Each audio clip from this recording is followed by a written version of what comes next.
apabila mengizinkan kami memimpin Jakarta.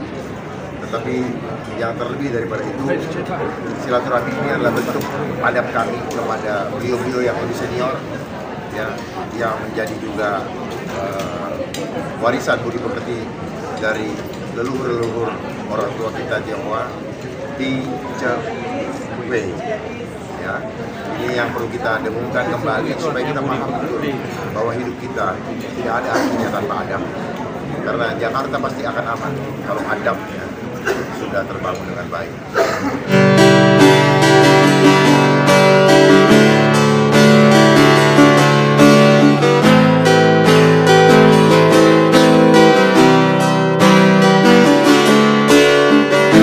Waktunya sangat singkat sebelum cengkraman global semakin kuat.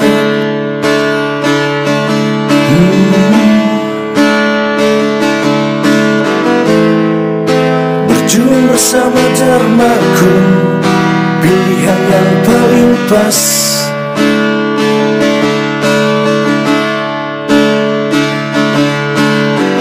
Tiket sudah di tangan kita, Tuhan beri kita kesempatan segera masuk berterang. Kita harus bergegas, Dharmaku jadi nakodanya, agar Jakartaku aman, menjadi kota peradaban yang teguh dan beriman. Sekarang dan seterusnya, Save Jakarta, Save Indonesia. Sekarang dan seterusnya, Save Jakarta, Save Indonesia. Spirit Nusantara menjadikan kita manusia mandiri menuju fitrahnya. Satu-satunya jawaban menghadapi guncangan dunia ini. Selamatkan Jakarta, selamatkan Indonesia. Detik ini, sekarang ini, seterusnya dan selamanya. Sekarang dan seterusnya, Save Jakarta, Save Indonesia.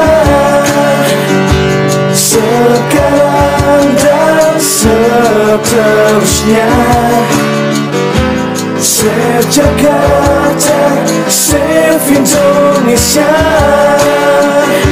Sekarang dan seterusnya,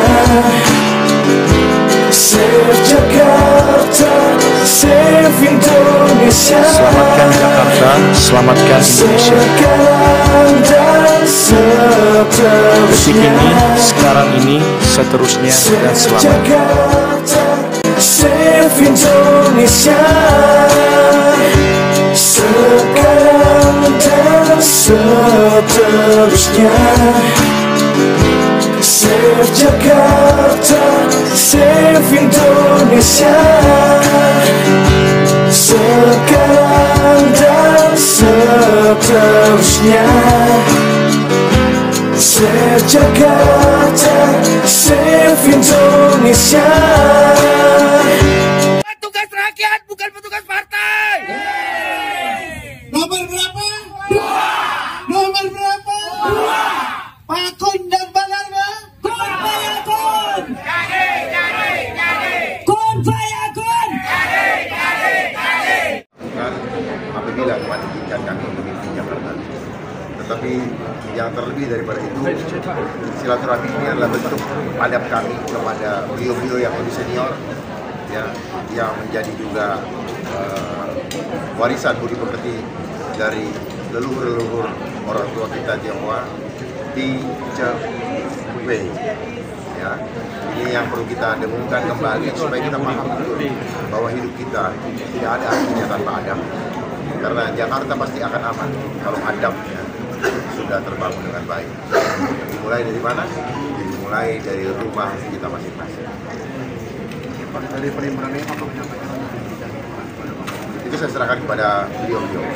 Saya berbicara dari hati dan saya pastikan beliau-beliau akan menangkap pesan moral yang saya sampaikan. Tapi sempat diomongkan terkait Tidak perlu memaksakan orang untuk mendukung, karena itu bukan kebiasaan saya. Dapatkanlah dukungan, dapatkanlah sesuatu karena memang mereka ikhlas melakukan. Jangan intimidasi, jangan beli apapun, karena ini adalah gerakan moral adab. Kami datang untuk berjuang, bukan untuk kepentingan kami, tetapi untuk kepentingan, termasuk adik-adik, kepentingan beliau-beliau, supaya mereka tidak punya lagi rasa khawatir di Jakarta, hidup dengan nyaman, keluar malam tidak ada rasa ketakutan, karena adab-adab dari semua warga Jakarta sudah menjadi mendarah daging. Contoh negara aman, Jepang, Singapura, karena mereka sudah paham kalau melakukan seperti itu memalukan, tawuran memalukan. Saya minta juga adik-adik juga menjadi adab kerja, bukannya pada tidak senyum. Ya, ini adab dimulai dari senyum. Tanpa senyum nggak akan ada adab. Ya, kenapa demikian? Karena adik-adik stres melaksanakan pekerjaannya, padahal sudah waktunya untuk ketemu dengan istri. Demi apa? Demi rupiah-rupiah untuk memberi makan, untuk mengisi kantong. Dengar dulu, adab. Biar selesai itu. Saya ingin semua juga berperilaku dengan adab. Oke, sekarang giliran tadi. Nggak tahu kok, belum dapat kabar. Gimana? Buat ini coba saya nggak bisa. Bukan 7 hari mengatasi kemacetan, 7 hari di dalam membuat pass over, jalan layang, dan underpass. Ya, jadi supaya menghindari adanya lampu merah di persimpangan jalan. Dan sudah ada teknologi yang hanya dalam 7 hari overpass dan underpass itu akan terbangun. Di mana aja? Ya, Titik prioritasnya di mana aja? tadi di persimpangan jalan yang masih menggunakan lampu merah.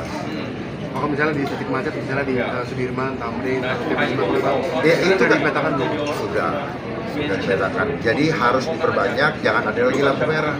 Tamrin aja masih ada lampu merah. Nah, ini mobil berhenti. Coba kalau jalan terus, walaupun pelan, jalan. Jadi ternyata setelah kami pelajari, lampu merah, separator jalan itu harus dicabut. Karena ternyata kadang-kadang di sininya padat, di sininya kosong. Ini bisa dilakukan untuk Pak, itu kajiannya membangun itu hanya 7 hari, teknologinya sudah ada. Ada 5 teknologi yang bisa dilakukan. Tinggal pilih yang mana. 7 hari itu di satu titik atau Di satu titik. Lumayan Lumayan cepet dong. Menurut kajian sendiri, kajian yang dilakukan oleh Bapak sendiri, itu akan seberapa efektif Pak mengurangi kemacetan di Jakarta? Sangat efektif. Akan ada lebih efektif daripada yang kita lihat di Bundaran Semanggi. Dia kalau kayak model begitu tuh. Tapi dia lebih ini karena nanti ada underpassnya, ada overpassnya. Dia akan lebih sirkulasinya akan jalan kayak air. Gitu.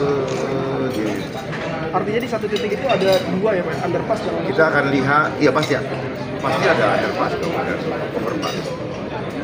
Ya, ada jalan yang di atas, supaya jangan ada lampu merah, jalan terus.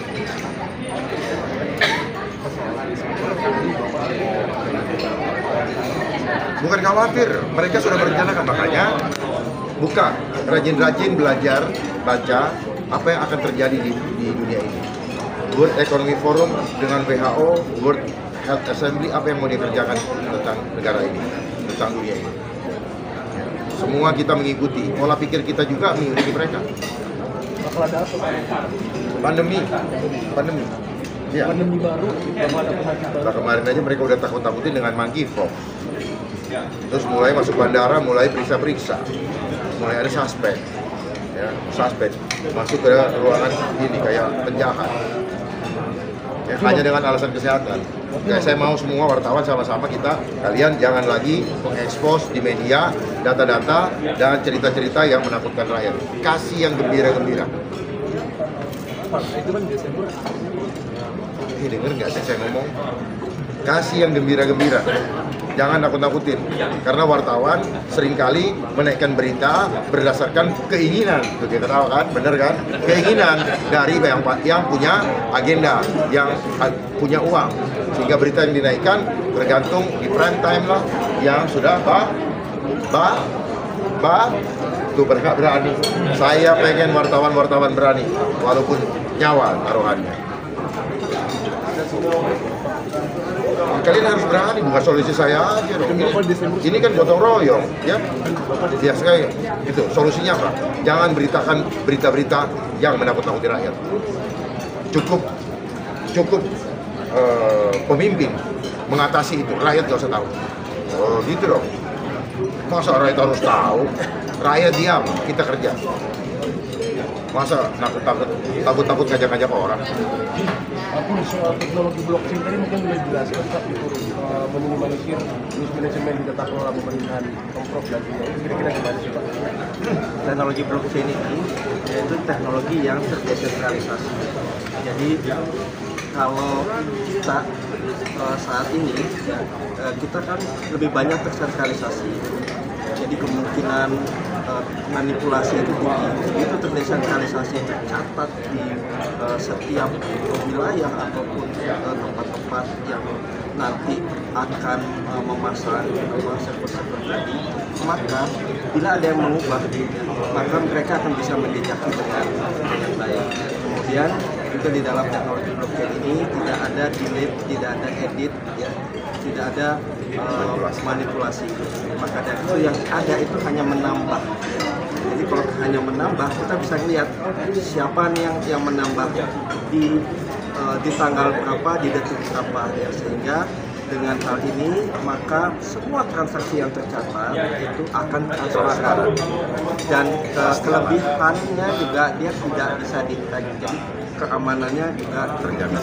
Dengan teknologi ini sebetulnya bisa mengurangi banyak hal. Yang pertama korupsi, penyimpangan, kemudian pungutan liar, ataupun juga orang-orang dalam yang memanipulasi data yang ada. Jadi semuanya itu bisa terlihat dengan lebih baik. Kira-kira efektivitasnya untuk tata kelola pemerintahan berapa persen? Maksudnya bila ada pelanggaran yang terjadi, kira-kira berapa persen pelanggaran itu bisa ke-tracking? Sebetulnya 100% itu akan ke-trace gitu ya. Maka dari itu ini kan bisa dimanfaatkan di dalam pengelolaan keuangan dan juga bagaimana penggunaan anggarannya. Misalnya anggaran ini yang kita dapat dari pajak, ini anggarannya untuk apa? Kita tahu apakah ini untuk penggunaan pembangunan fisik, pembangunan ekonomi, atau mungkin dana bantuan sosial. Yang kita dengar sekarang kan banyak keresahan masyarakat, khususnya di KJP, KJU atau KLJ ya. Misalnya mereka yang harusnya menerima 600.000 ternyata mereka hanya mendapatkan 300.000. Mereka sudah mengeluh sejak lama, bahkan banyak juga yang sudah tidak mendapatkannya lagi. Tadi mereka mengeluh sudah berbulan-bulan tetapi tidak ditanggapi. Dengan sistem ini maka otomatis semua hal-hal tadi itu akan diselesaikan masalahnya, akan dikurangi bahkan dihilangkan seperti itu. Terima kasih ya. Terima kasih.